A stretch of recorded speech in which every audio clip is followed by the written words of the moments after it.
Con su permiso, señora presidenta. Adelante, diputado. Muy buenas tardes, compañeras y compañeros legisladores. Vengo ante esta tribuna, la tribuna del pueblo, y vengo a dirigirme al pueblo de México. Por eso saludo con mucho gusto a todas y a todas. Saludo a mis paisanos maestros, a mis paisanas maestras que están allá arriba. Muchas gracias por estar presentes en esta reforma histórica. Los gobiernos neoliberales del PRI y del PAN, desde hace más de 30 años, condenaron a los trabajadores de México a la miseria, derivado de los acuerdos y compromisos que tenían con malos empresarios, sobre todo extranjeros, y con los acuerdos y por los acuerdos que desde el exterior les dictaba el Fondo Monetario Internacional. Totalmente despojadas sus políticas públicas del humanismo que debe caracterizar a la política. Todo el pueblo de México, y en especial los trabajadores, fuimos sometidos a ese salvajismo neoliberal que provocó un gran impacto en el aumento de la pobreza en nuestro país. Desde los tiempos de Salinas, nos recetaron a los mexicanos sus famosos pactos económicos. ¿Quién no recuerda aquel pacto de solidaridad económica en donde se reunían gobierno y empresarios, donde se reunían también a los líderes de los trabajadores, y con el engaño y las mentiras de siempre de esos gobiernos neoliberales firmaban dichos pactos, donde a los únicos que se sometían era a los trabajadores.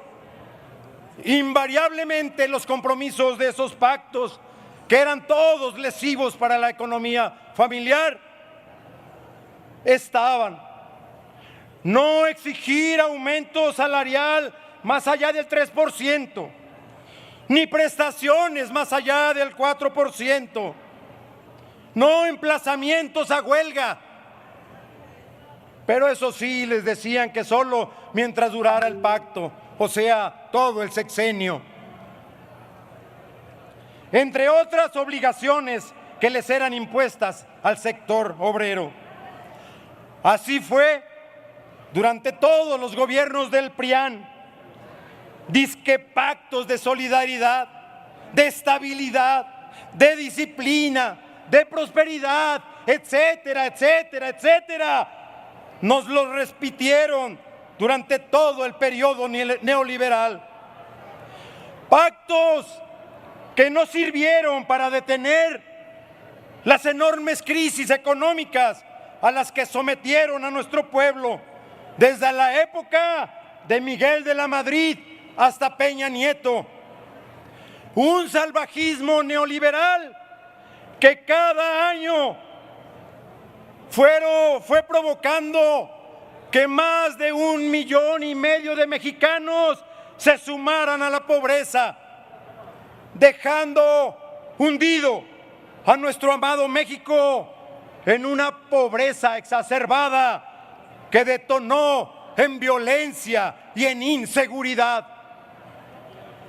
Estos gobiernos prianistas, insensibles e irresponsables, todavía caían en la desvergüenza de reunir cada año a la Comisión Nacional de Salarios Mínimos, sometida por supuesto a los intereses de ellos, dizque para analizar las condiciones económicas del país y poder determinar el porcentaje de aumento a los ridículos, raquíticos y empobrecedores salarios diarios. salarios mínimos. Y después de deliberar varios días allá en las cómodas oficinas del Congreso del Trabajo, ¿qué creían ustedes que decidían? Con total descaro y sinvergüenza, anunciaban pomposamente que haciendo un gran esfuerzo y sacrificio del sector empresarial y del gobierno, habían llegado a la decisión de aumentar 2 pesos al salario mínimo.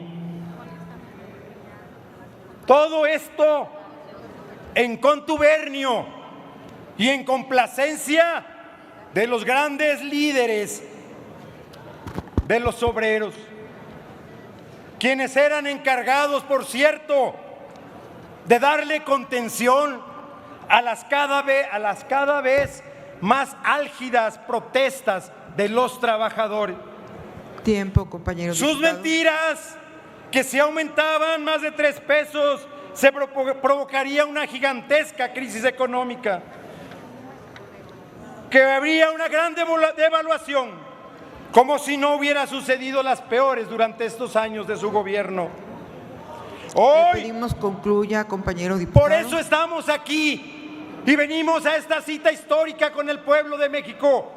Venimos hoy a cumplir el mandato popular que nos dieron el 2 de junio. Hoy se agigantan en esta tribuna las figuras de Morelos, de los Flores Magón, de Zapata.